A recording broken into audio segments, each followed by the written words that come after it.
Hello students, आज हम देखने वाले हैं क्लास 8 सब्जेक्ट मैथमेटिक्स है और उसकी मिसलेनियस एक्सरसाइज 2 ये देखने वाले हैं हम, जो कि हमारा लास्ट पार्ट है। इसमें आपकी बहुत अच्छी खासी प्रैक्टिस हो जाने वाली है। तो ये वीडियो स्टार्ट करने के पहले मैं बता देता हूँ कि मैंने इसके क्वेश्चन ऑलरेडी लिखे हुए हैं अलग पेज पर, इसलिए अब मैं ये बुक नहीं बताने वाला हूँ और क्वेश्चन ही बताने वाला हूँ, ठीक है। यानी कि बार बार बुक बताकर फिर सॉल्व करना ये आपको कन्फ्यूजिंग लगेगा, इसलिए इस बुक को मैं करता हूँ बंद और जिस पर मैंने क्वेश्चन लिखे हुए हैं वो पेजेस करते हैं हम ओपन। ओके, तो फर्स्ट क्वेश्चन है इसमें, choose the correct alternative, choose the correct option है। 2 क्वेश्चन है उस पर।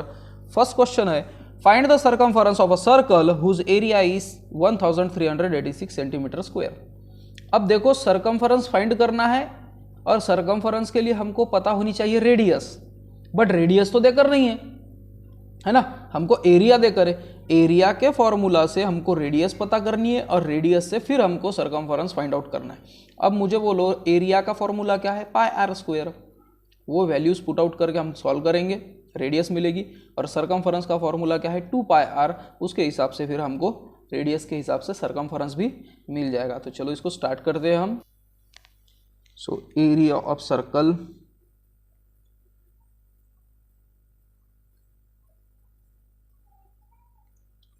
क्या होता है, पाई आर स्क्वायर, ठीक है। और वो एरिया ऑफ सर्कल देकर है 1386। पाई की वैल्यू हम 22/7 लेकर देखेंगे इंटू आर स्क्वायर। अब ये 7 इधर डिवाइड, इधर जाने के बाद मल्टीप्लाई, सो 1386 मल्टीप्लाई बाय 7 और 22 इधर मल्टीप्लाई, इधर आने के बाद divide is equals to r square, ठीक है। 11 से डिवाइड करके देखता हूँ मैं, 11 2 जार 22, 11 1 जार 11, 2 बचे, 11 2 जार 22, 6 बचे, 11 6 जार 66। देखो कैसे सॉल्व किया मैंने, इधर मैं आपको सॉल्व करके बता भी देता हूँ। तो 1386 इसको मैंने 11 से डिवाइड करके देखा था। 11 1 जार 11 बचे 2, 28 हो गए, 11 2 जार 22 बचे 6 आगे नीचे, 11 6 जार 66, ठीक है, 0 बचे।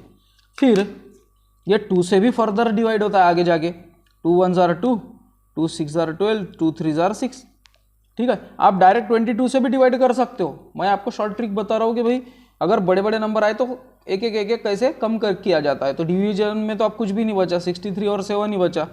सो 63 multiply by 7 is equals to r square.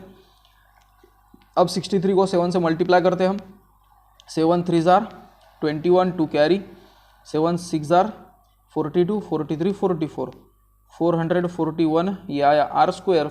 और मेरे हिसाब से ये 21 का स्क्वायर है, तो 441 ये हम देखेंगे 21 का स्क्वायर है या नहीं। ओके, सो 21 को 21 से मल्टीप्लाई करके देखेंगे हम, 1 1 जार 1, 2 1 जार 2 0, 2 1 जार 2, 2 2 जार 4, 1 2 + 2 4, 4 जैसे कि वैसे 441 राइट है, इसलिए R इज इक्वल्स टू कितना आया 21। और हमको रेडियस नहीं पूछी, हमको सर्कमफरेंस पूछा। तो सर्कमफरेंस के लिए circumference of circle is equals to 2 pi r. So 2 into 22/7 into r means क्या था, रेडियस 21, 7 3 जार 21, 22 3 जार 66, 2 इंटू 66, 6 2 जार 12, 1 कैरी, 6 2 जार 12 + 1 13, 132 सेंटीमीटर आएगा। अब हम चलते हैं हमारे ऑप्शंस पे। देखो अभी ऑप्शन में था सेंटीमीटर स्क्वायर, एरिया रहता है स्क्वायर में, सर्कमफरेंस नहीं रहता। ये ऑप्शन वैसे भी कट होने वाला था, ठीक है। ये ऑप्शन तो देखो, इसको ऐसे ही ऑप्शन यहीं पर कट हो रहा है। दूसरी बात, ये भी ऑप्शन कट होगा, 21 सेंटीमीटर स्क्वायर। ओके, अब बचे ये दो में ही हमको सॉल्व करना था। ओके, तो 132 सेंटीमीटर ये हमारा सर्कमफरेंस आया, इसलिए ऑप्शन बी हमारा आंसर होना चाहिए। ऑप्शन बी ये आंसर है, ठीक है। तो चलो सेकंड क्वेश्चन देखेंगे, इसमें ही चूज द करेक्ट ऑप्शन का ही सेकंड क्वेश्चन है। कि the side of cube is 4 metre. Side है एक क्यूब की 4 मीटर। थोड़ा सा डायग्रामेटिकली मैं बता देता हूँ जो कि आपको इजीली समझ में आ जाए। ये है क्यूब, इसकी हर साइड 4 सेंटीमीटर है, 4 4 4। इफ इट इज डबल्ड, अगर उसको डबल किया जाए यानी कि बड़ा क्यूब बनाया जाए, और डबल मतलब 4 का डबल 8, 8 उसकी क्यूब की साइड की जाए, तो उसकी वॉल्यूम ओरिजिनल वॉल्यूम से उसके वॉल्यूम में कितना फर्क पड़ेगा, क्या हो जाएगा, कितने टाइम्स हो जाएगा। तो इसके लिए बहुत ही इजी टेक्निक है कि आप सीधा सीधा वॉल्यूम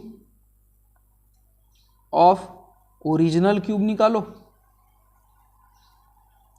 और वॉल्यूम ऑफ न्यू क्यूब निकालो। और वॉल्यूम का फॉर्मूला क्या है, L cube. L cube means 4 का क्यूब, और 4 का क्यूब मीन्स 4 इंटू 4 इंटू 4, 3 बार मल्टीप्लाई मतलब क्यूब। इसको सॉल्व करने की जरूरत नहीं है अभी। उसके बाद volume of new cube L cube ही रहेगा। एल क्यूब मीन्स 8 का क्यूब, और 8 का क्यूब मीन्स 8 इंटू 8 इंटू 8। ठीक है।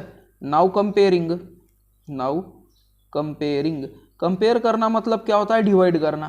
तो मैं इसको पहला original cube upon new cube करता हूं। ठीक है। ओरिजिनल क्यूब क्या था, 4 इंटू 4 इंटू 4। न्यू क्यूब क्या था, 8 इंटू 8 इंटू 8। 4 1 जार 4, 4 2 जार 8, 4 1 जार 4, 4 2 जार 8, 4 1 जार 4, 4 2 जार 8। ये क्या आया 1, और ये क्या आया 2 2 जार 4, 4 2 जार 8।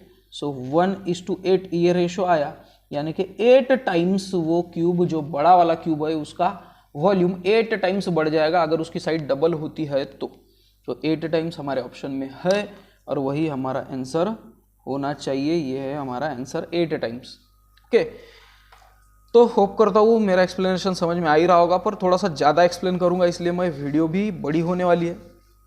क्वेश्चन सेकंड है, Pranali was practising for 100 metre running race. Pranali है वो प्रैक्टिस कर रही है 100 मीटर रेस की, और 100 मीटर डिस्टेंस उसने 20 टाइम्स रन किया। 20 बार उसने रन किए कर देखा, वो 100 मीटर कंप्लीट किया, और सेकंड्स में उसका हर अटेम्प्ट देकर है 18 17 17 16। ठीक है। So find the mean of the times taken by running. वो रनिंग के लिए टाइम कितना एवरेजली यानी मीन लगा है वो हमको पूछा गया। उसके लिए आपको एक बात पता होगी कि मीन फाइंड आउट करने के लिए हमको इस टाइप का टेबल का फॉर्मेशन रखना पड़ता है। इसमें मैंने बाकी कोई भी वैल्यूज लिखे नहीं है, आपके सामने ही लिखना चाहता था मैं। सो सबसे पहले तो हम लेंगे यहाँ पर टाइम, जिसको XI से हम डिनोट करेंगे। सबसे कम टाइमिंग क्या है, देखो 14 है, क्या 13 है, कि इधर नहीं 14 है सबसे छोटा, और उसके बाद 15 है, 16 है, 17 है, 18 है। तो हम 14 से स्टार्ट करेंगे।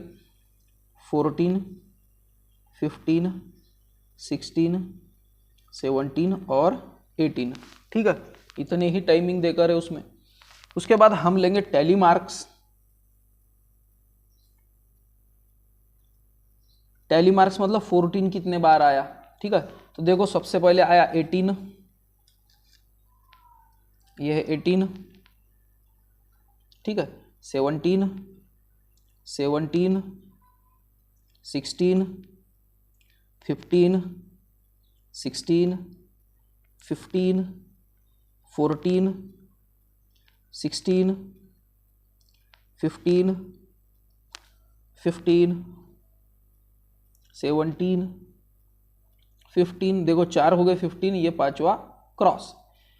16, 15, 17, 16, 16 भी 4 हो गए क्रॉस, 5 का बंच। 15, 14 और 15 फिर से। ठीक है, ये थे हमारे टैली मार्क्स। और ये टैली मार्क्स कितने आए उसको बोलते हैं हम फ्रीक्वेंसी, जो कि है number of students. So number of, यहाँ पे हम स्टूडेंट्स के जगह पर नंबर्स ऑफ रनिंग टाइम्स लेंगे। ठीक है, जिसको हम फ्रीक्वेंसी भी कहते हैं, और इसको FI से डिनोट किया जाता है। ये 2 कॉलम आप ज़्यादातर याद रखो। अब ये कितने बार हुआ, 1 2 टाइम्स, ये 5 + 3 8, ये 5, ये 4 और ये 1। और इनकी जब हम प्लस करेंगे तो वो प्लस इधर आनी चाहिए, जिसको हम बताते हैं n, और n कितना है देखेंगे 8 + 2 10 + 5 15 + 4 19 + 1 20, यानी n = 20 आया। और ख़ास बात क्या है पता है क्या, 20 टाइम्स उसने डिस्टेंस कवर किया। ये और n ये मैच होना चाहिए। अगर ये कम ज़्यादा आता है तो समझ लो आप कहीं तो भी रॉन्ग हो रहे हो। यहीं पर क्वेश्चन को रोक कर फिर से एक बार टैली कर लो, टैली मार्क्स, नहीं तो आपका आंसर पूरी तरह से रॉन्ग हो जाएगा। और लास्ट में हम लिखते हैं fi × xi। इसका मतलब क्या होता है, fi ये है और xi ये है, दोनों का मल्टीप्लीकेशन। सो 14 2s, या तो मैं यहाँ पर लिख कर देता हूँ 14 2s 28, फिर 15 8s 120 होता है शायद, 16 5s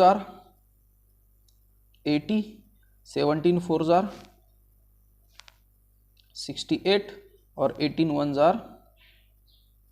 18। ये लिखने की आपको ज़रूरत नहीं है, आपको ये भी लिखे तो चलेगा, ये मैं आपको समझाने के लिए मल्टीप्लाई में लिख रहा हूँ। और इनकी प्लस कितनी होती है वो देखेंगे हम। सो 28 + 120 + 80 + 64 + 18, 8 + 8 16 + 4 20, 2 कैरी, 8 + 2 10, 10 + 6 16, 17 18 19 20 21, 1 2 बचा, 2 + 1 3। ठीक है, सो ये आया मेरा 310। फिर भी एक बार मैं टैली कर देता हूँ।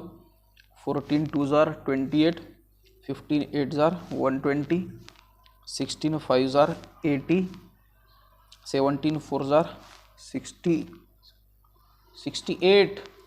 देखो है 17 4s 68, इसलिए बार बार टैली करना जरूरी होता है। और 18 1s 18, तो ये 68 था। ठीक है, 16 4 24 यानी 314। सो उसको बताते हैं हम यहाँ पर समेशन ऑफ fi xi, जो कि आया हमारा 314। ठीक है, और अब हम मीन के लिए फॉर्मूला यूज़ करेंगे। सो मीन, जिसको x बार से भी हम डिनोट करते हैं, उसका फॉर्मूला है summation of fi xi upon n। सो ये आया 314 अपॉन 20। सो चलो इसको सॉल्व करते हैं हम। 314 डिवाइडेड बाय 20, 21s 20, बचे 11, 4 25s 100। सो ये 14 बचे, 0 आया, डेसिमल पॉइंट, 27s 140। सो ये आया 15.7। सो वही हमारा आंसर है कि 15.7 सेकंड। हर चीज़ यहाँ पर सेकंड में थी, इसलिए हमने भी सेकंड में लिया। ये देखो स्टूडेंट, ये था क्वेश्चन नंबर 2, ये है उसका आंसर। स्क्रीनशॉट लेना है तो आप ले सकते हो, यहाँ तक मैंने सॉल्व किया हुआ है। उसके बाद क्वेश्चन 3 देखेंगे हम। Triangle DEF and triangle LMN are congruent in the correspondence EDF LMN। Triangle DEF और LMN ये कॉन्ग्रुएंट है, ठीक है। और कॉन्ग्रुएंट है मतलब इनके एंगल और साइड सभी इक्वल रहेंगे, और उनका करस्पॉन्डेंस देकर रहेगा EDF, ये है 1-to-1 करस्पॉन्डेंस LMN से, यानी कि F ये N से, D M से और E एंगल L से कॉन्ग्रुएंट है। और right the pair of corresponding congruent sides of and congruent angle in the correspondence. उनके कॉन्ग्रुएंट साइड्स और कॉन्ग्रुएंट एंगल ये लिखना है। तो बहुत ही इजी क्वेश्चन है। देखो स्टूडेंट, मैंने अभी जो बताया आपको, एंगल E ये L से ही कॉन्ग्रुएंट रहेगा। So angle E congruent to angle L, D ये M से ही रहेगा, angle D congruent to angle M, और एंगल F ये N से ही कॉन्ग्रुएंट रहेगा। तीसरे नंबर का तीसरे नंबर से ही कॉन्ग्रुएंट, पहले नंबर का पहले नंबर से ही कॉन्ग्रुएंट, एंगल N रहेगा। ये हो गए कॉन्ग्रुएंट एंगल्स। उसके बाद हम लिखेंगे कॉन्ग्रुएंट साइड्स। कॉन्ग्रुएंट एंगल्स मैंने यहाँ पे लिखा ही नहीं हेडिंग। कॉन्ग्रुएंट एंगल्स तो बता दिए। कॉन्ग्रुएंट साइड्स के लिए देखो, ED ये LM से ही कॉन्ग्रुएंट रहेगी, side ED congruent side LM। Second number पर है साइड DF, ये MN से ही कॉन्ग्रुएंट रहेगी, DF congruent to side MN। और साइड EF, साइड EF ये कॉन्ग्रुएंट रहेगी साइड एल एन से, एल एन, ये तीनों साइड से कॉन्ग्रुएंट और तीनों एंगल से कॉन्ग्रुएंट। उसके बाद क्वेश्चन नंबर 4 देखेंगे हम। The cost of machine is ₹2,50,000। एक मशीन है जिसकी कॉस्ट है 2,50,000। It depreciates at the rate of 4% per एन्यूम। हर साल उसमें 4% की जो प्राइस है वो कम होते जाती है, क्योंकि मशीन तो यूज हो रही होगी ना, और घिस रही होगी मशीन, खराब हो रही होगी, तो इसमें 4% की कमी देखने को आपको मिलेगी। Find the cost of the machine after 3 years. 3 साल बाद वो मशीन क्या रुपीस की रहेगी वो फाइंड आउट करना है। तो ये कंपाउंड इंटरेस्ट जो हमारा लेसन था उसका एग्जाम्पल है। उसमें हमको लिखना पड़ता है प्रिंसिपल, जो कि देकर है 2,50,000 का रुपीज, 2,50,000। रेट ऑफ इंटरेस्ट जिसको आर कहते हैं वो है 4%, पर ये बढ़ नहीं रहा, ये कम हो रहा है। तो कम जब होता है तब माइनस देते हैं हम। और ड्यूरेशन यानी कि एन है हमारा 3 ईयर्स, तो यहाँ पर 3 ईयर्स का टाइम लग रहा है, और ये कंपाउंड इंटरेस्ट से ही कम हो रहा है, इसलिए मैंने आर निगेटिव क्यों लिया, क्योंकि कम हो रहा है। इसलिए amount is equals to principal in bracket 1 + R/100 to the power n, ये हमारा फॉर्मूला है।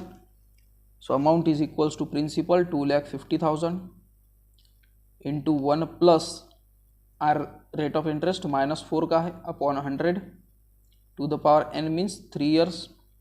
सो 2,50,000 इंटू 100 1 जार 100, 100 - 4 96, 96 अपॉन 100, इसका पावर है 3। फिर से 2,50,000 इंटू इसका क्यूब मीन्स 3 बार मल्टीप्लाई, 96 अपॉन 100, 96 अपॉन 100, 96 अपॉन 100। सो ये 1 2 3 4, ठीक है। 25 1 जार 25, 25 4 जार 100, फिर 4 1 जार 4, 4 2 जार 8, बचा 1, 4 4 जार 16, ये है 24। सो ये तो पूरा कट चुका है, ये भी कट गए पूरे number. 24 multiply by 96 multiply by 96, ये हमारा आंसर है। इसको हमने अभी तक सॉल्व किया नहीं है, इसको चलो सॉल्व करते हैं। 96 का 26 multiply by 96, 6 6 jar 36, 3 carry, 9 6 jar 54, 55 56 57, 0 आया, 9 6 जार 54, 5 कैरी, 9 9 जार 81, 81 + 5 86, 6 इसकी प्लस करेंगे, 7 + 4 11, 1 कैरी, 5 + 1 6 + 6 12, 1 कैरी, 9, 9,216 ये हमारा आंसर आया। ये है 8 के जगह 9 चाहिए था यहाँ पर, 9,216।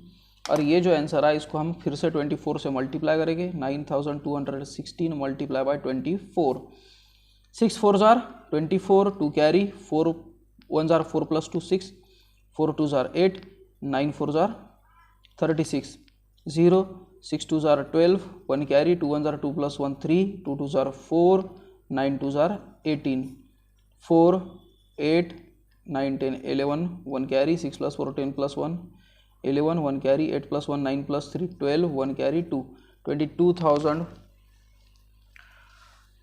2,21,184। सो 2,21,184 रुपीज़ ये हमारा अमाउंट आया है, जो कि हमको उन्होंने क्वेश्चन का आंसर पूछा था। और वही हम लिखेंगे, the cost of machine, the cost of machine after 3 years, after 3 years will be, क्या रहेगी, 2,21,184 रुपीज़, ये उसकी प्राइस रहेगी। देखो स्टूडेंट, इस टाइप से हमने सॉल्व किया, ये था क्वेश्चन और ये है उसका आंसर। आपको स्क्रीनशॉट लेना है तो स्क्रीनशॉट आप ले सकते हो। इसके बाद में 4th क्वेश्चन के बाद आएगा 5th क्वेश्चन। 5th क्वेश्चन को हमने ऑलरेडी लिख कर रखा हुआ है, पढ़ेंगे हम इसको। In quadrilateral ABCD side AB parallel to DC। तो सबसे पहले हम डायग्राम निकालेंगे इसको पढ़ के। AB DC को पैरेलल है, ये सपोज AB, ये है DC। सेगमेंट इसको AB नाम दे देता हूँ मैं, ठीक है। और इधर से C और D, okay. AE perpendicular to DC, ये DC पर AE ये परपेंडिकुलर है, ओके, ए बी 9 है, ए ई 10 है और एरिया ऑफ क्वाड्रिलेटरल एबीसीडी है 115, तो फाइंड डीसी, ये डीसी को फाइंड आउट करना है। इनके बोलने के हिसाब से ये ट्रेपेजियम हो रहा है क्योंकि एक साइड पैरेलल है, हाइट देकर है। ओके, तो ये हिसाब से हमको एरिया ऑफ ट्रेपेजियम निकालना पड़ेगा। So quadrilateral A B C D is a trapezium, ठीक है। So hence area of trapezium A B C D क्या रहेगा, 1/2 into sum of length of parallel sides into height, ठीक है। So 1/2 into sum of length of parallel side means एक side तो देकर है 9 बट दूसरी नहीं देके है, so 9 plus C D into height देकर है 10 और एरिया ऑफ क्वाड्रिलेटरल भी देकर है 115। सो 2 1s are 2, 2 5s are 10 होता है, ये 5 इधर जाने के बाद डिवाइड होगा, 115 divided by 5 is equals to 9 plus C D, 5 1s are 5, 5 2s are 10, 1 बचा, 5 3s are 15, सो 23 बचा यहाँ पर और ये 9 प्लस है इधर जाने के बाद minus is equals to C D. Hence length D C बोलो या सी डी बोलो एक ही बात है, 23 में से अगर आप 9 माइनस करते हो तो 14 आएगा और सभी साइड सेंटीमीटर में है इसलिए ये भी सेंटीमीटर में। हमारे क्वेश्चन का आंसर खत्म होता है। देखो स्टूडेंट, यहाँ से सॉल्व करना स्टार्ट किया था और यहीं पर एंड हुआ, एक ही फ्रेम में बैठ गया है वो क्वेश्चन, इसलिए आपको अगर स्क्रीनशॉट लेना है तो आप ले सकते हो। इसके बाद क्वेश्चन नंबर 6 देखेंगे हम, the diameter and the height of cylindrical tank. एक बात याद रखो, आप सिलेंड्रिकल टैंक बोले तो सीधा सीधा सिलेंडर निकाल लिया करो। चलो ये है सिलेंड्रिकल टैंक, डायमीटर है उसकी 1.75 क्योंकि रिस्पेक्टिवली मतलब डायमीटर पहले ही हाइट बाद में, ये है diameter is equals to 1.75 metre. Height देकर है ये रहेगी यहाँ से ये रेडियस से ये रेडियस के बीच में की ये हाइट रहेगी, हाइट है 3.2 metre. How much is the capacity of tank in litres, वो टैंक में कितने लीटर पानी बैठ सकता है। तो इजी है, वॉल्यूम मतलब ही कैपेसिटी, वॉल्यूम आएगा मीटर क्यूब में और उसके हिसाब से हमको लीटर में उसको कन्वर्ट करना पड़ेगा मीटर को। तो सबसे पहले तो हमको रेडियस पता होनी चाहिए। So radius r is equals to diameter के हाफ रहती है कभी भी, डायमीटर है 1.75, इसकी हाफ करेंगे हम। सो 1.75 इसके हाफ कर रहे हैं हम, सो 2 0 0 1 बचा, 7 आए नीचे डेसिमल पॉइंट के ऊपर डेसिमल पॉइंट, 2 6 जार 12, 2 8 जार 16, 1 बचा 5, 2 7 जार 14, 1 बचा 0 ले लो, 2 5 जार 10, तो ये आया 0.875 मीटर, 0.875 मीटर। ये तो रेडियस हमको मिल चुकी है। अब जैसे कि मैंने बोला था कि capacity is equals to volume, so capacity of tank is equals to volume of tank. Capacity मतलब ही वॉल्यूम, इसलिए वॉल्यूम का फॉर्मूला क्या मिलेगा हमको, पाई आर स्क्वायर एच, ये है सिलेंडर का फॉर्मूला। पाई की वैल्यू हम लेंगे 22/7 इंटू आर स्क्वायर मीन्स ये देखो ये रेडियस 0.875 इसका whole square multiply by h, height कितनी देकर थी 3.2, फिर से 22/7 इंटू 0.875 का square means 0.875 multiply by 0.875 multiply by 3.2। अब यहाँ पर हमको पहले हम क्या कर लेते हैं, मल्टीप्लाई कर देते हैं, मल्टीप्लाई करने के बाद में डिवाइड का सोचेंगे। ओके, सो हम क्या करते हैं 875 को 875 से मल्टीप्लाई करते हैं, 0.875 मल्टीप्लाई बाय 0.875। पहले तो डेसिमल नहीं है, यही सोच के सॉल्व करो। 5 5 जार 25, 2 कैरी, 7 5 जार 35 प्लस 2 37, 3 कैरी, 8 5 जार 40 प्लस 3 43, क्योंकि 0 5 0 0 तो 4 ही आएगा नीचे, 0 लूँगा 7 5 जार 35 3 कैरी, 7 7 जार 49 50 51 52 5 कैरी, 7 8 जार 56 प्लस 4 60 प्लस 1 61, फिर 2 0 लूँगा मैं। 8 5 जार, यहाँ पर अब कैरी ज़्यादा हो गए तो इसको इरेज करना ही पड़ेगा।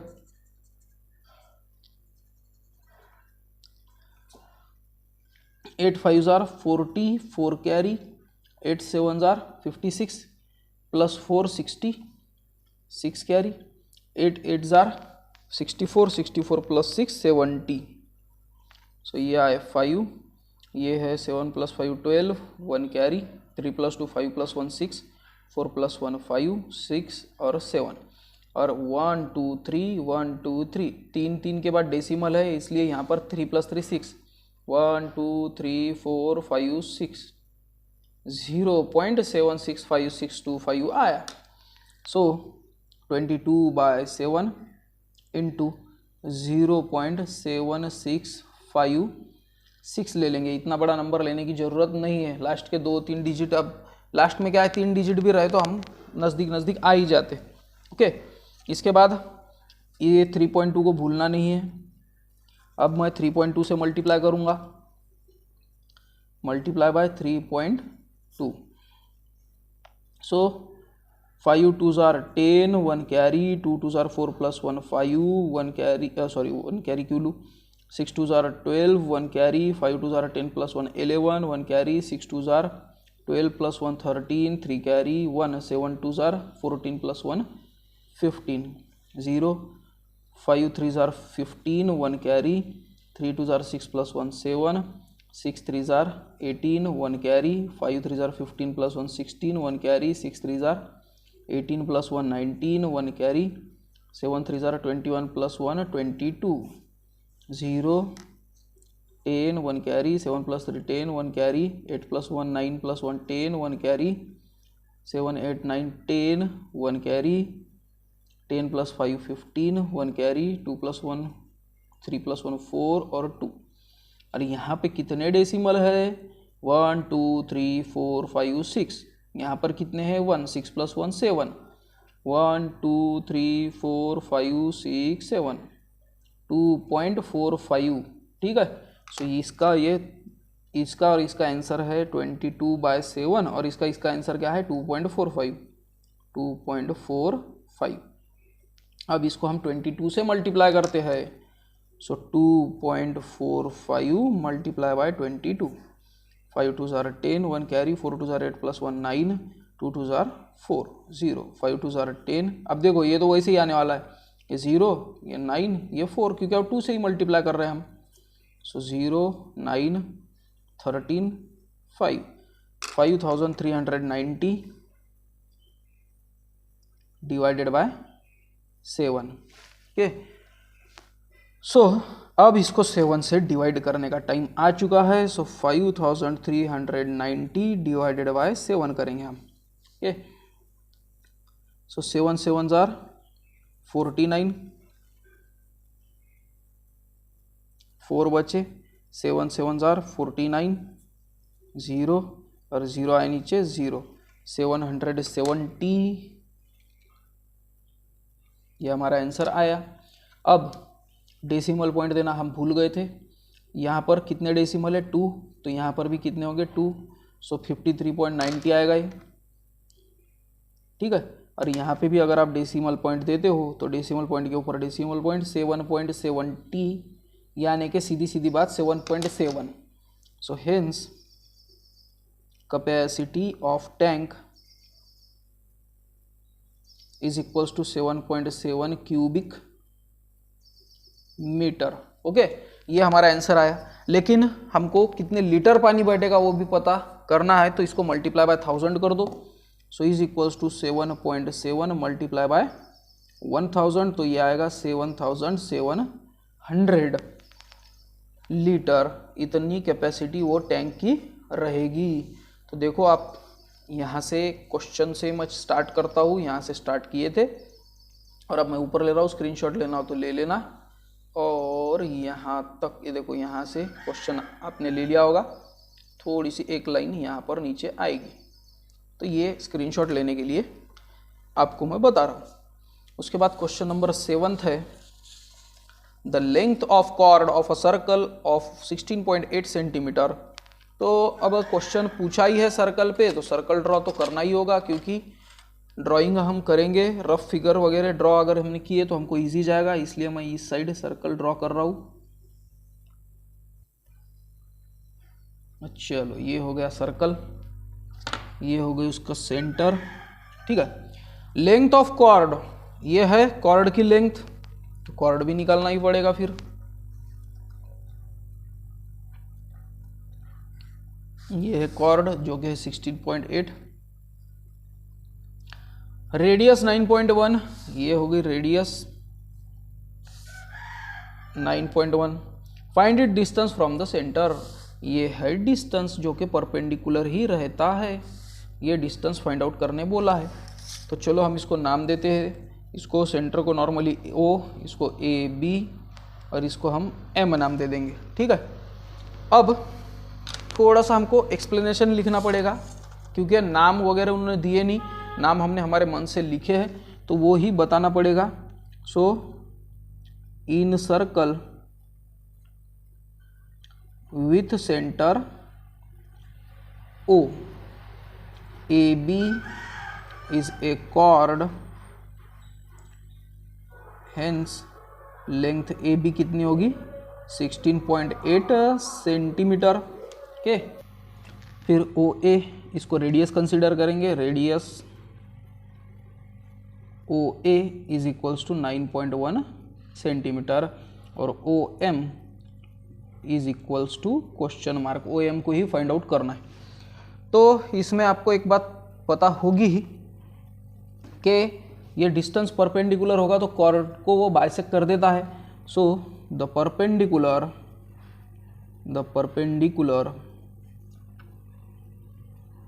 drawn from the center of circle on the chord bisects the chord, ठीक है। So hence A M is equals to A B का हाफ, सो 16.8 का हाफ, 2 8 जार 16, डेसिमल पॉइंट 2 4 जार 8, 8.4 सेंटीमीटर ये ए एम हो जाएगा, है ना। देखो स्क्रीनशॉट लेते रहो, यहाँ से मैं अब ऊपर लेने वाला हूँ धीरे धीरे। अब in triangle O M A angle M is equals to 90 degree, hence by Pythagoras theorem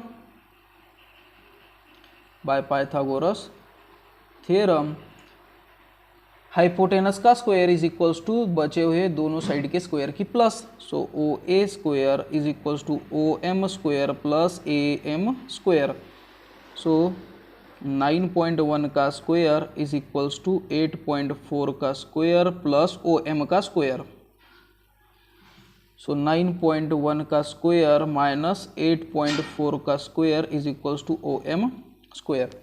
आप डायरेक्ट इनके स्क्वायर लेके माइनस करके सॉल्व कर सकते हो, या तो इसको ए स्क्वायर इसको बी स्क्वायर कंसिडर कर सकते हो। ये है expansion A square minus B square का, और A square minus B square का फॉर्मूला क्या है, A plus B A minus B.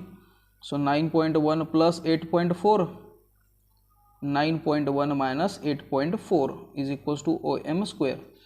देखो डायरेक्ट आप स्क्वायर लेके भी माइनस कर सकते हो, बट एक्सपांशन फॉर्मूले हम सीख कर है वो हिसाब से एक्सपांशन करने के लिए इजी जाएगा। 4 + 1 5, डेसिमल पॉइंट के नीचे डेसिमल पॉइंट, और 9 + 8 17, ओके, इनटू 9.1 में से 8.4 माइनस, सो ये 8 ये 11 हो जाएगा, 11 में से 4 माइनस करो 7, तो डेसिमल पॉइंट मतलब 0.7, और अब सिर्फ हमको 17.5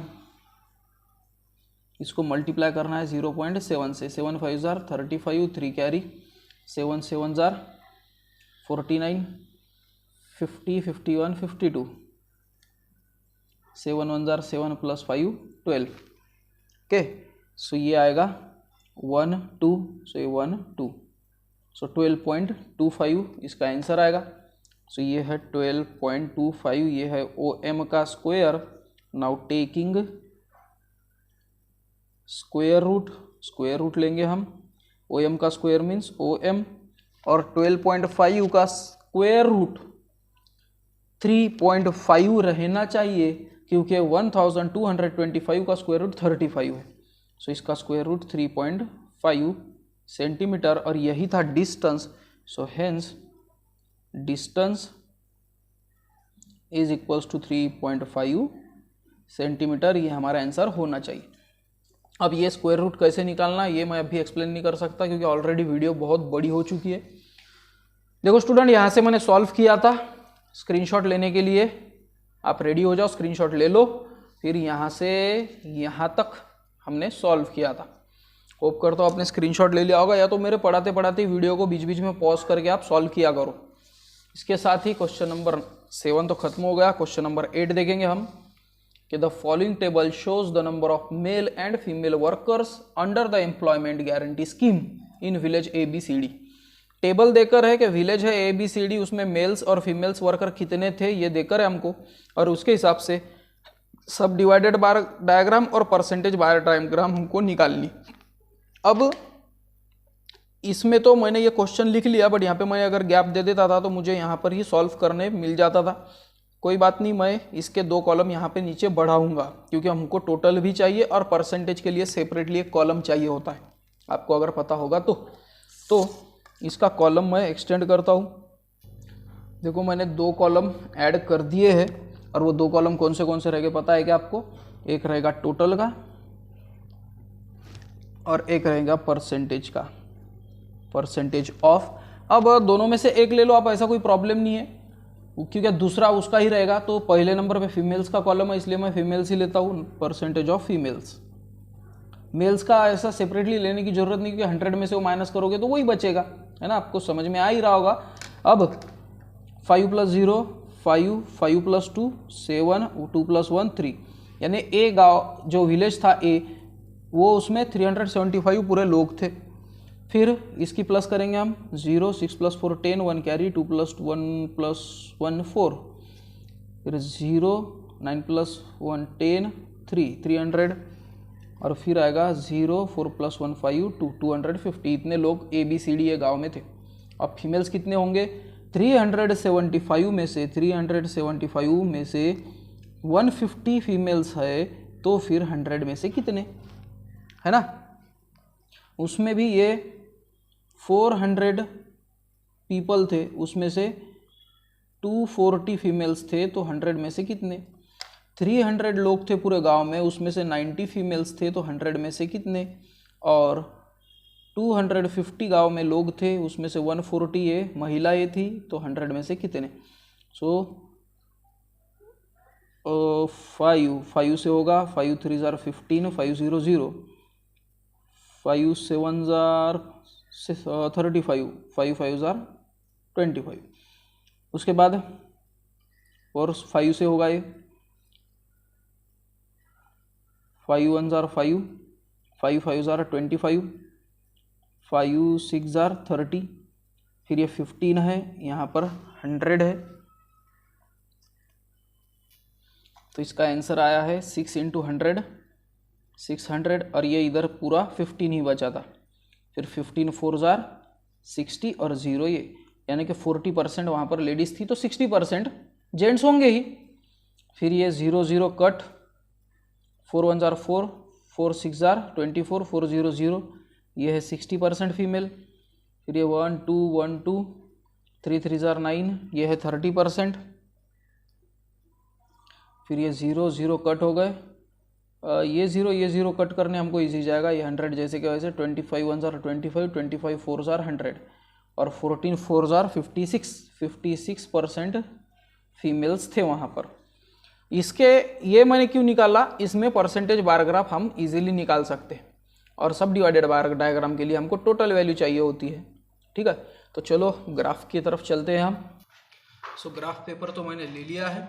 यहाँ पर सबसे पहले हम सब डिवाइडेड बार ग्राफ देखेंगे। उसमें हम एक्स एक्सिस पर लेंगे विलेज,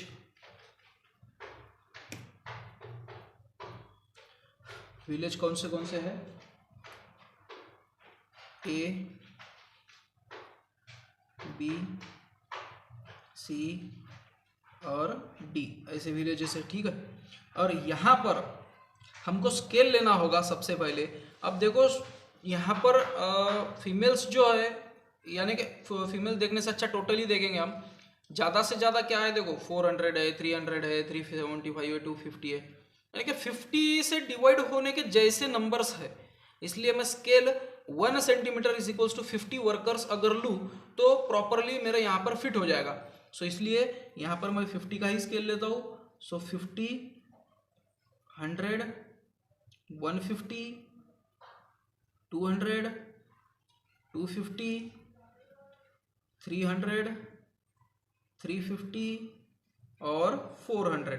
और ये क्या है, ये नंबर ऑफ वर्कर्स है, इसलिए मैं यहाँ पर लिख भी लेता हूँ कि नंबर ऑफ वर्कर्स, ठीक है। इतना मैंने लिख लिया, यानी एक्स एक्सिस वाई एक्सिस तैयार हो गया।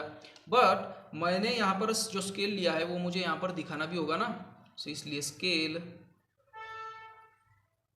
On Y axis 1 centimetre is equals to 50 workers, ठीक है। और यहाँ पर हम दो बॉक्स लेंगे, ये बताएंगे हम मेल के लिए और ये बताएंगे हम फीमेल के लिए, ठीक है। और उनको कलर कैसे देना है वो तो हम बाद में देखेंगे। देखो सबसे पहले कितने हैं, 375। तो चलो 375 पर चलते हैं हम। ये देखो 350 और 400 के बीच में होगा 375, यानी कि ये है 375।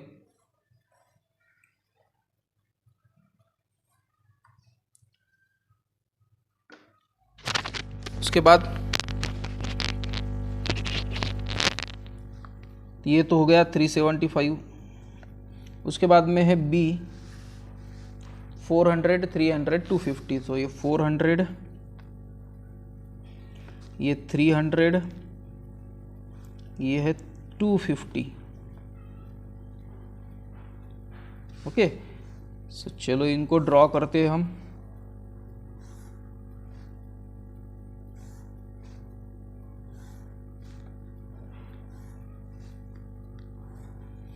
तो उस गांव में इतने लोग तो थे, पर मेल कितने थे फीमेल कितने थे वो तो लिखना ही पड़ेगा ना। तो फीमेल देखेंगे हम, मेल तो अपने आप ही मिल जाएंगे। फिर फीमेल कितने थे, 150, 240, 90। तो ये 150 विलेज ए में, 240 ये है 200 और 250, 200 और 250 के बीच में 225 रहेगा, ठीक है। ये रहेगा 225। फिर ये अप्रॉक्सीमेट यहाँ पर 240 आएगा। फिर 90, 140। सो ये 90, 100 के एक कॉलम नीचे लेंगे हम सिर्फ 90। और फिर है 140, 140 भी 150 के नीचे ही एक लाइंस छोड़कर। ये नीचे के जितने भी लिए हमने वो फीमेल्स लिए, उनको हम यहाँ पर शेड कर देते हैं, कलर दे देते हैं थोड़ा सा।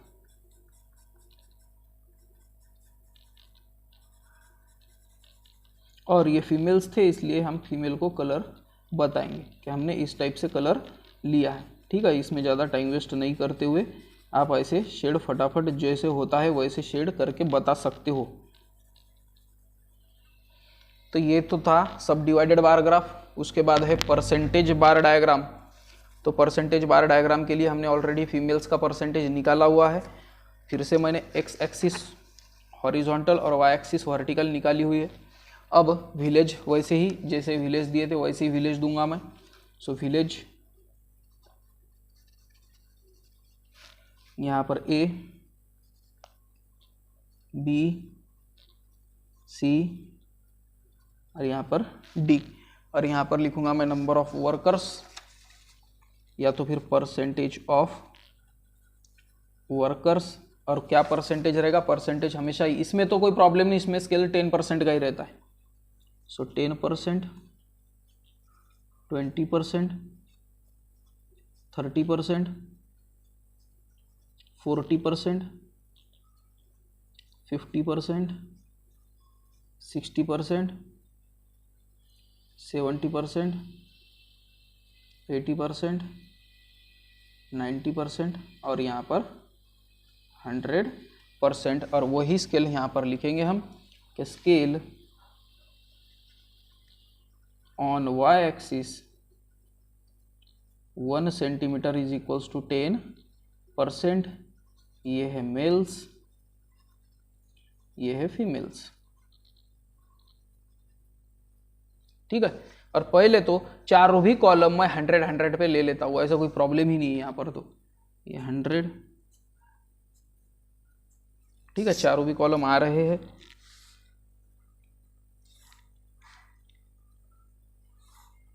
क्योंकि ये कॉलम में इसकी एक अच्छी बात ये है कि कॉलम सभी सीधे सीधे आ जाते हैं 100 के लाइन में।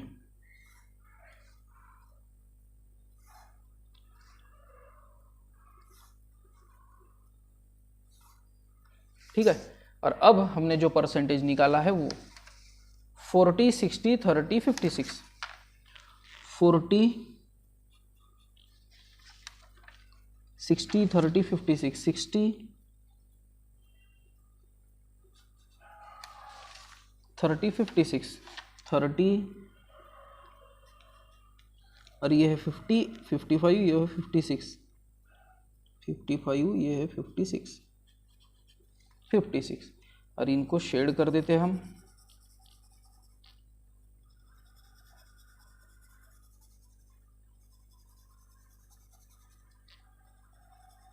जैसे मैंने बोला, शेड करने में ज़्यादा टाइम गंवाने अच्छी बात नहीं है, और यही शेड हम इधर दे देंगे।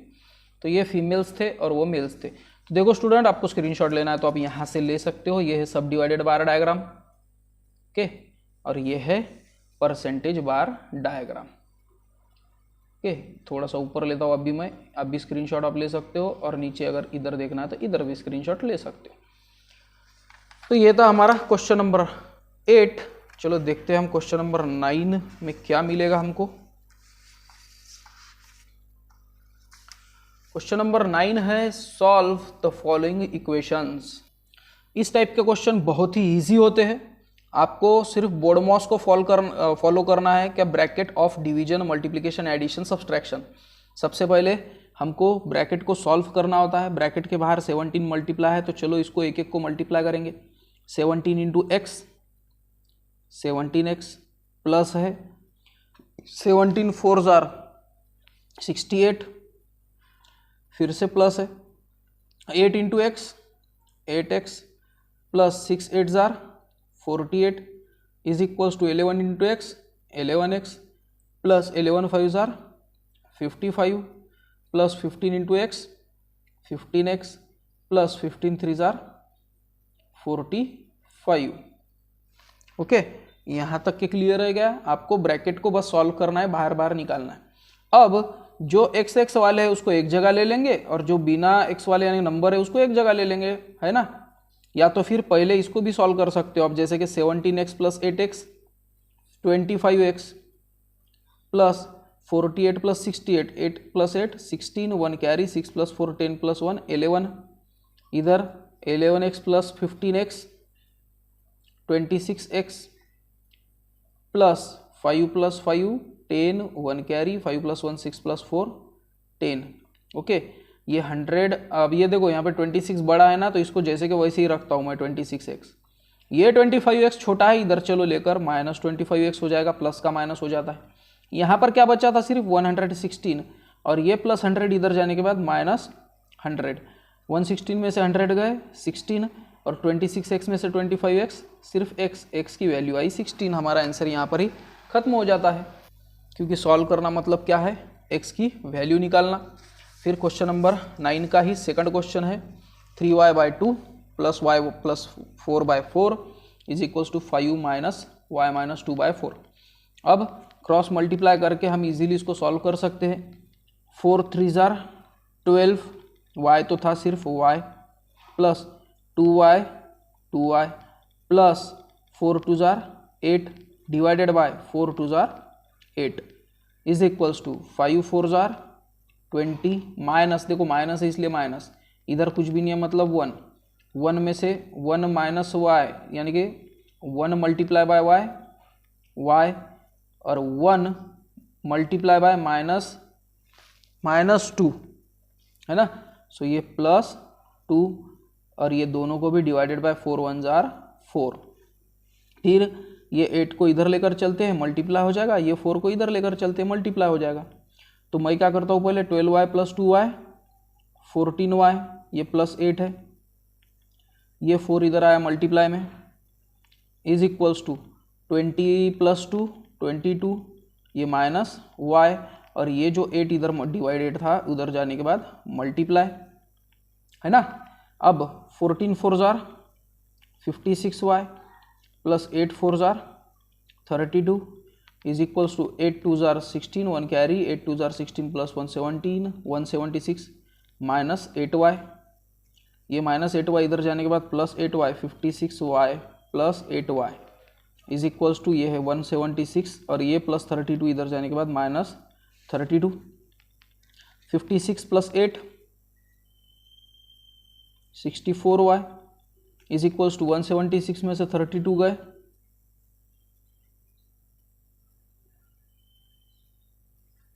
144, सो ये y बचा यहाँ पर 144 डिवाइडेड बाय 64। फिर इसको सॉल्व करने के लिए हम 2 से डिवाइड करके देखेंगे हम। 2 3 जार 6, 2 2 जार 2, 2 7 जार 14, 2 2 जार 2, 72/32।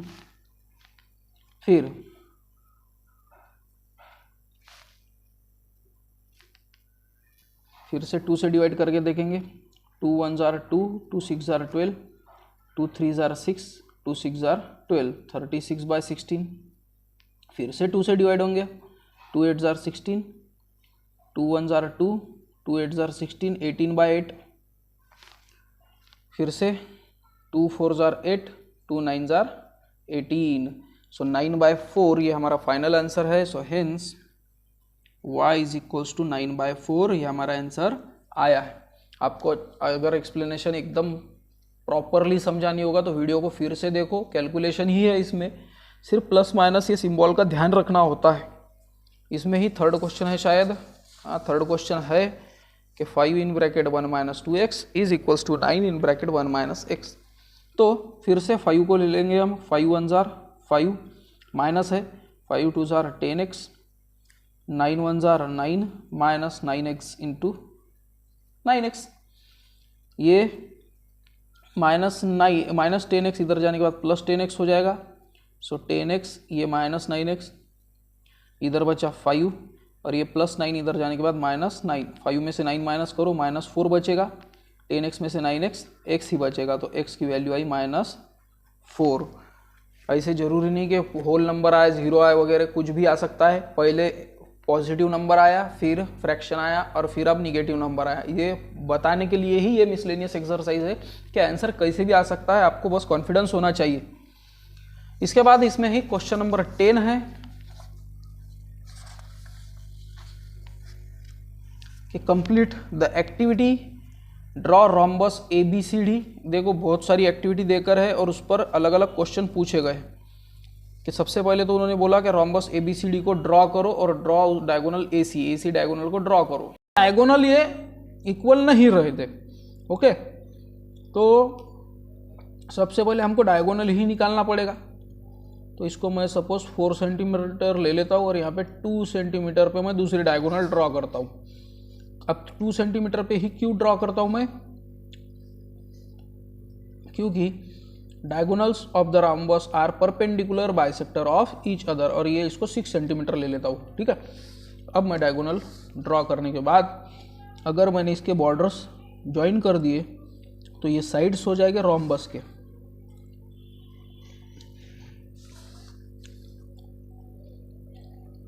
चलो रोम्बस तो हमारा बन गया है,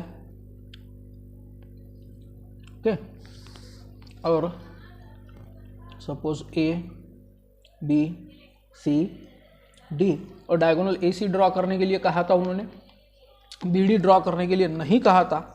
तो अब मैं उसको इरेज करूँगा, ठीक है। अब आप बोलोगे जब इरेज करना ही था सर तो आपने ड्रॉ क्यों किया, तो उसका मैं रीज़न आपको बता चुका हूँ कि डायगोनल के हिसाब से ही रोम्बस इजीली निकाल सकते हो, ओके। चलो हो गया। और show the congruent parts in the figure by identical marks. Second question है कि कॉन्ग्रुएंट पार्ट्स आइडेंटिकल मार्क्स से बताना है। तो रोम्बस के सभी साइड्स इक्वल है, इसलिए आइडेंटिकल मार्क भी हो गया। Opposite side opposite angles congruent है, ठीक है, तो ये भी मार्क हो गया। 2 क्वेश्चन के आंसर हो गए। Third question, state by which test and in which correspondence triangle ADC and triangle ABC are congruent. तो इसके लिए देखो डायरेक्ट भी आप लिख सकते हो, बट थोड़ा सा हम एक्सप्लेनेशन अगर करें तो साइड एडी एबी कॉन्ग्रुएंट है, side AD congruent to side AB, sides of rhombus. DC BC को कॉन्ग्रुएंट है, side DC congruent to side CB, इसका भी रीजन वही। और साइड एसी कॉमन ही है, AC congruent to side AC common side, और hence triangle ADC congruent to triangle ABC SSS test of congruency लिखो, एसएसएस टेस्ट लिखो, हो गया। फिर question 4, give reason to show angle DCA. Angle DCA ये वाला angle congruent to BCA, BCA ये angle को कॉन्ग्रुएंट है, और डीएसी ये एंगल, और बीएसी ये एंगल ये कॉन्ग्रुएंट है, ये हमको बताना है। तो जो ट्रायंगल ये कॉन्ग्रुएंट लिए हमने, उसके ही एंगल है, तो ये कॉन्ग्रुएंट रहेंगे ना ये एसएसएस टेस्ट से। तो hence angle DCA congruent to angle BCA, angle DAC congruent to angle BAC, corresponding angles of congruent triangle. ये ऊपर का ही रीजन हमको काम में आने वाला है। और 5th क्वेश्चन है, state which property of rhombus is revealed from the above steps. ये ऊपर के स्टेप से हमको क्या पता चलता है, क्या हमको एक बात पता चलती है कि diagonals of rhombus are perpendicular bisector of each other. ये जो डायगोनल्स है ये परपेंडिकुलर बाइसेक्टर होते हैं। सो डायगोनल्स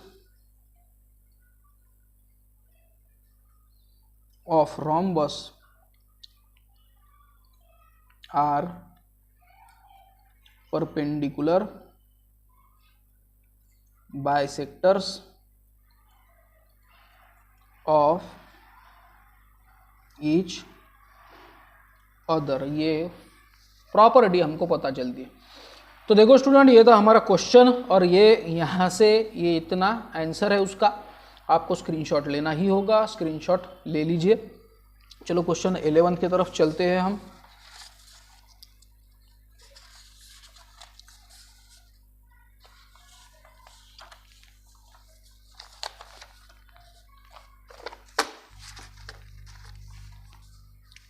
क्वेश्चन 11 है, the shape of farm is a quadrilateral. Farm का एक जो शेप है वो क्वाड्रिलैटरल की टाइप में है। Measurements taken form by naming it's corner P Q R S. उसके जो मेजरमेंट लिए है वो पी क्यू आर एस के हिसाब से लिए है। तो हमको एक काम करना होगा, पहले तो क्वाड्रिलैटरल हम ड्रॉ कर ही लेते हैं, ठीक है। उसके बाद में सोचेंगे कि क्या होगा।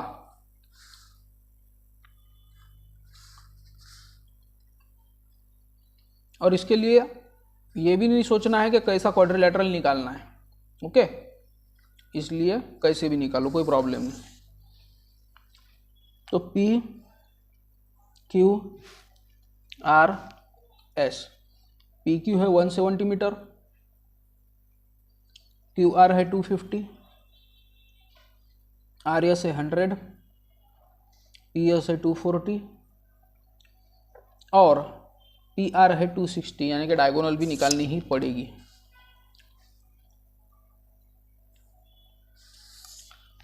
ये है PR 260 मीटर।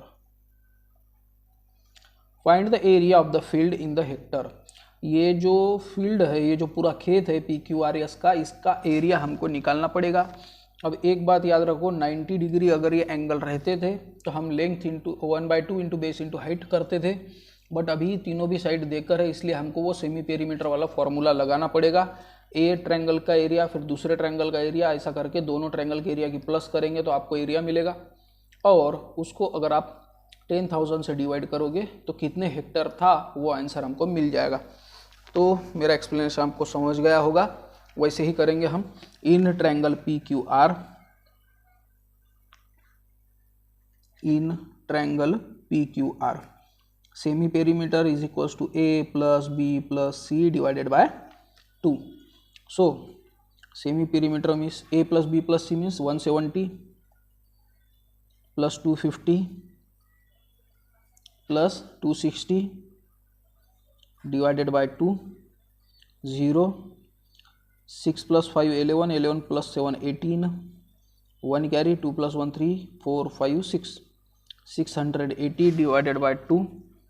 सो ये आएगा 2 3 जार 6, 2 4 जार 8, 200, 340।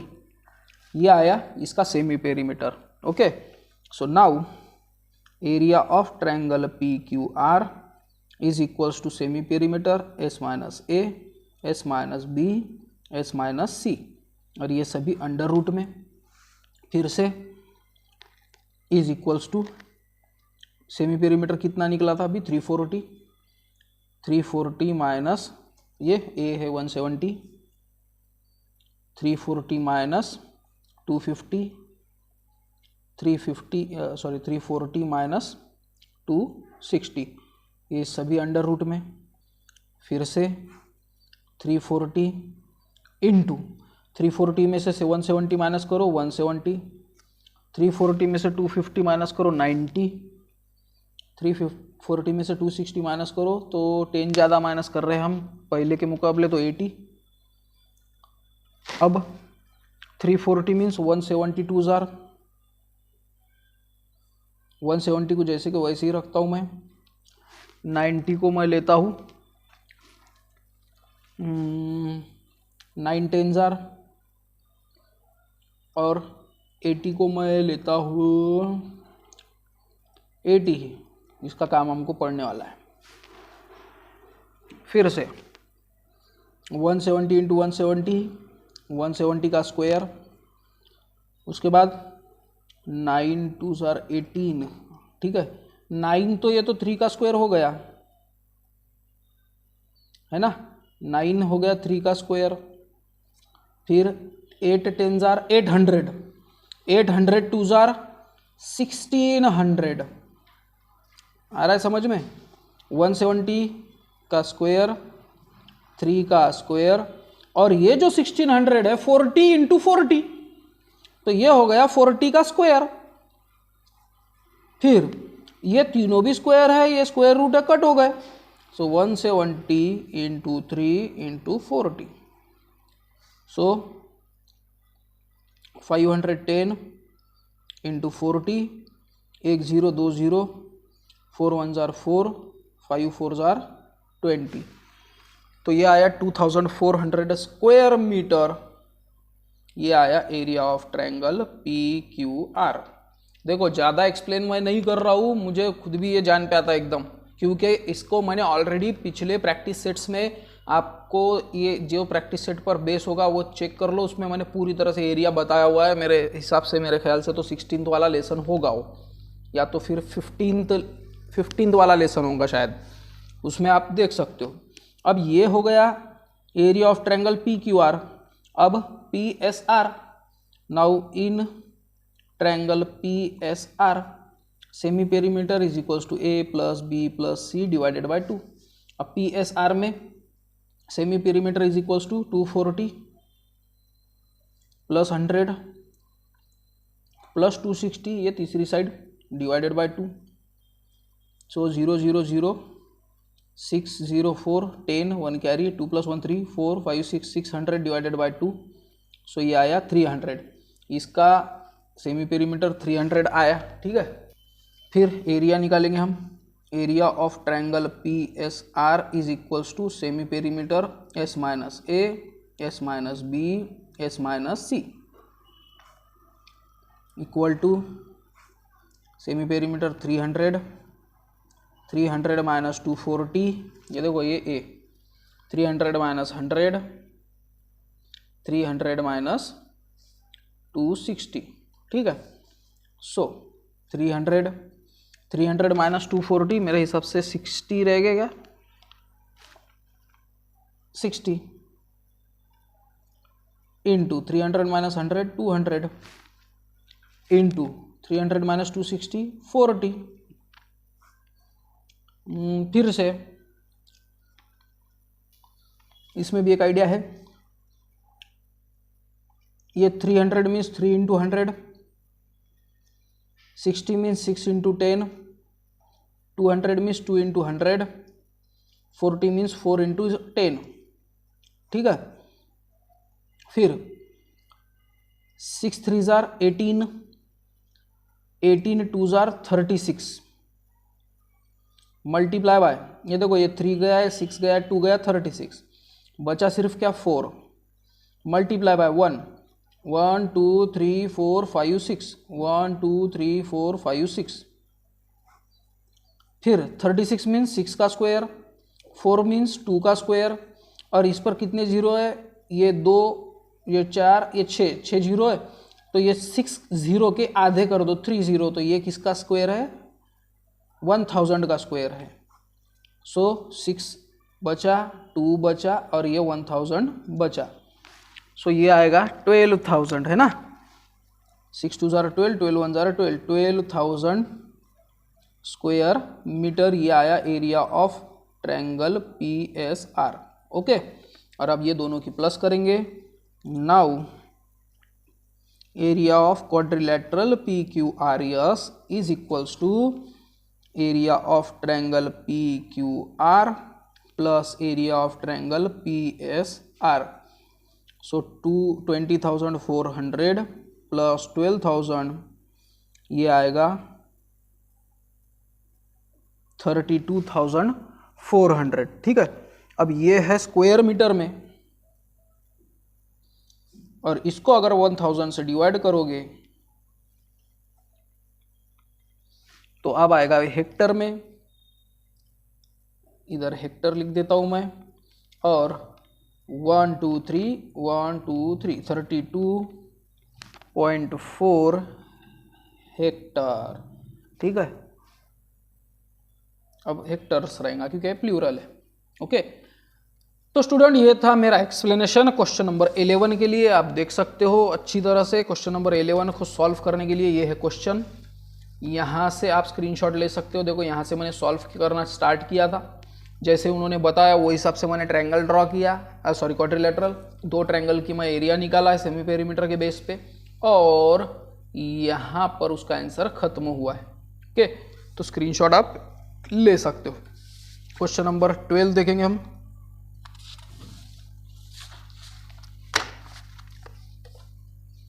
इन a library 50% of total number of books is Marathi. अब एक लाइब्रेरी में 50% बुक्स जो है ना वो मराठी के हैं, okay. The books of English are 1/3 of Marathi book. Marathi के बुक के 1/3 ये इंग्लिश के बुक्स है, और मैथमेटिक्स के जो बुक्स है वो इंग्लिश के हिसाब से 25% है इंग्लिश के बुक्स के सामने। अगर इंग्लिश के बुक 100 है तो वो 25 ही है, और जो बचे हुए 560 बुक्स है वो दूसरे सब्जेक्ट के हैं। तो what is the total number of books in the library. तो बुक में कितने, सॉरी लाइब्रेरी में कितने बुक्स होंगे, तो जो क्वेश्चन पूछा उसको एक्स कंसीडर करता हूं मैं। सो लेट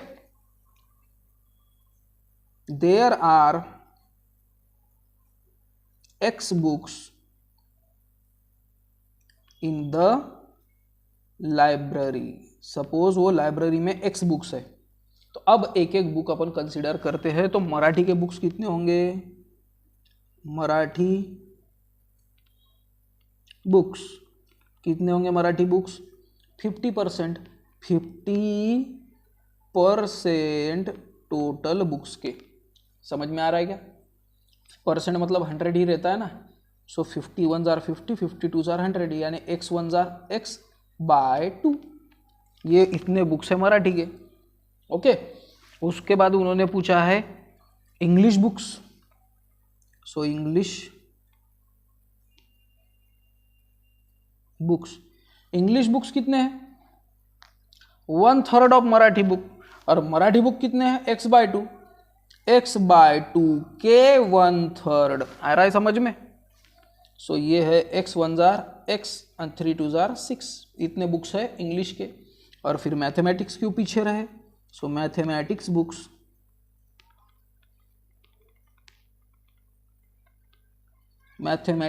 है 25% ऑफ इंग्लिश बुक्स।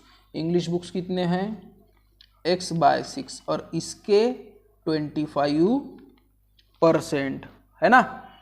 फिर 25 1 jar 25, 25 4 jar 100, x1 jar x, 6 4 jar 24, x/24 books ये है मैथमेटिक्स के। और अब जो रिमेनिंग बुक्स है, so hence remaining books is equals to, अब देखो स्टूडेंट, रिमेनिंग बुक्स मतलब ये तीनों को छोड़कर, है क्या नहीं? और ये तीनों को छोड़कर किस में से माइनस करेंगे अपन? पूरे बुक्स में से। तो पूरे बुक्स उसमें से माइनस मैं करूंगा मराठी की बुक प्लस इंग्लिश की बुक प्लस मैथमेटिक्स की बुक, और तब जाके मुझे पता चलेंगे कि बचे हुए बुक्स कितने हैं। और ये बचे हुए बुक्स कितने हैं? 560। So hence 560 is equals to x minus, अब इनको हम सेम करेंगे, इनका डिनोमिनेटर सेम करना हमको थोड़ा इजी जाएगा। देखो ये 6 को मैं 24 कर सकता हूँ, 2 को भी 24 कर सकता हूँ मैं, 24 तो ऑलरेडी है, तो ये 24 ऑलरेडी है। 2 को मैं 24 कैसे बनाऊंगा? 12 से मल्टीप्लाई करके। सो 2 इंटू 12 24, और x इंटू 12 12x, प्लस 6 को मैं 4 से मल्टीप्लाई करूंगा तब जाके 24 बनेंगे। सो 6 4 जार 24, और x 6 जार 6x, है ना। डिनोमिनेटर सेम कर रहा हूँ मैं, इक्विवेलेंट फ्रैक्शन बनाने की कोशिश कर रहा हूँ मैं। Is equals to x minus, ये आ गया 24, और ये 12 प्लस 6, सो 6 4 जार 24, और 4 इंटू एक्स 4x। देखो यहाँ पे मैं रॉन्ग हो गया था, 4x, 12 प्लस 4 16 प्लस 1 17, ठीक है, 17x अपॉन 24, तो ये आएगा 560, 24 वो x into 24 into x 24 minus 17 1 jar 17। देखो हाँ, ये 17 है। अब ये कभी कभी कैसा थोड़ा सा 17x अपॉन 24, और ये है 17x। हाँ ठीक है, समझ में आ रहा होगा। ये 24 इधर जाने के बाद मल्टीप्लाई, और इधर कितना बचेगा? 24 में से 17 माइनस करो, 24 माइनस 17 7, सो ये रहेगा 7x। और अब ये 7 इधर जाने के बाद मैं डिवाइड करूँगा, ये इसका मल्टीप्लाई करने के बाद आंसर आएगा 13,440, और इधर divided by 7 is equals to x। चलो डिवाइड करेंगे, 13,440 डिवाइडेड बाय 7, 7 1 जार 7, 6 4 7 8 जार 56,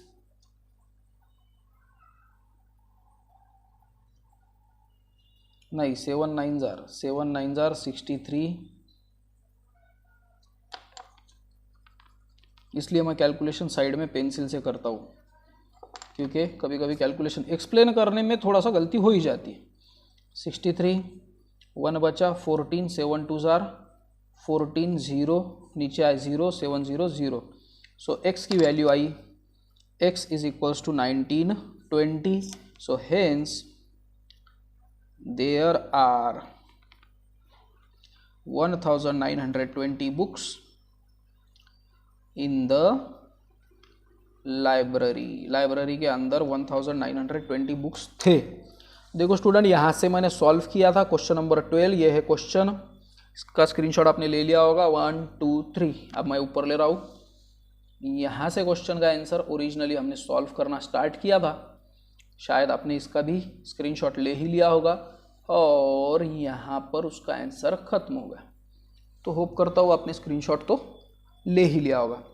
चलो अब लास्ट क्वेश्चन का टाइम आ गया है, जो कि वीडियो तो 1 घंटे के ऊपर भी हो गई होगी शायद। क्वेश्चन 13 है, divide the polynomial 6x³ + 11x² - 10x - 7 by the binomial 2x + 1 and write the quotient and remainder. So चलो अब डिवाइड करने की बात आ ही गई है तो हम डिवाइड करेंगे। 6x³ + 11x² - 10x - 7, इसको हम डिवाइड करने वाले हैं 2x + 1 से। ठीक है, सबसे पहले ही नंबर को ध्यान रखो, बस बाकी अपने आप ही आंसर उसका सॉल्व हो जाता है। ऐसे क्वेश्चन देख के सबसे पहली बात तो डरना तो है ही नहीं। ओके, ये तो बहुत ही इजी क्वेश्चन है। 2 को कौन से नंबर से मल्टीप्लाई किए तो 6 आएगा 3। ठीक है, 3 2 = 6। x को कौन से नंबर से मल्टीप्लाई किए तो x³ आएगा, x² × x³ माइनस करेंगे हम, यहाँ पे प्लस है इसलिए प्लस, और 3x² × 1 3x², 6x³ कैंसल, ये माइनस हो रहा है, ये माइनस हो रहा है, 11 में से 3 माइनस करो आप तो 8x² आएगा, -10x - 7 जैसे कि वैसे नीचे आ गए। फिर प्लस है तो प्लस ही दूंगा मैं इधर, 2x 2 × 4 4 2 = 8, इधर x है इधर x² है तो x से ही मल्टीप्लाई करूंगा मैं, x × x x², फिर यहाँ पे प्लस है 4x × 1 4x, माइनस कर रहा हूँ मैं इसलिए ये minus 8x² - 8x² 0, -10x - 4x -14x -7, अब ये माइनस है इसलिए ये माइनस, और 2 है इधर 14 है, 2 7 = 14, बट कौन सा वाला? माइनस वाला। देखो यहाँ पे माइनस है, माइनस वाला, और x है इधर, इधर कुछ भी नहीं चाहिए क्योंकि इधर x ही है, सो इधर वैसे के वैसे x, उसके बाद प्लस और माइनस में माइनस ही जीत जाता है, 7 1 = 7, और सब्सट्रैक्ट कर रहे हैं हम इसलिए ये माइनस का हो जाएगा प्लस, ये माइनस का हो जाएगा प्लस, -14x + 14x 0, -7 + 7 0। ओके, तो ये हमारा आंसर हुआ। अब क्वोशंट ये है, रिमाइंडर ये है, सो हेंड क्वोशंट 3x² + 4x - 7 और रिमाइंडर 0। सो स्टूडेंट, ये था प्रैक्टिस सेट, पूरे ख़त्म हो गए। हो जाने के बाद हमारी मिसलेनियस एक्सरसाइज थी ये। होप करता हूँ आपको मेरा एक्सप्लेनेशन पसंद आया होगा। 9th 10th स्टैंडर्ड में हम मिलेंगे, उसके भी वीडियोस बनाकर रेडी है। ऐसे ही प्यार बनाए रखें, मेरे वीडियो देखा करें और अपने फ्रेंड्स लोगों में रिकमेंड करें, और मुझे कमेंट में ज़रूर बताएं आपको वीडियो कैसी लगी। मिलते हैं हम नेक्स्ट वीडियो में, टिल देन बाय।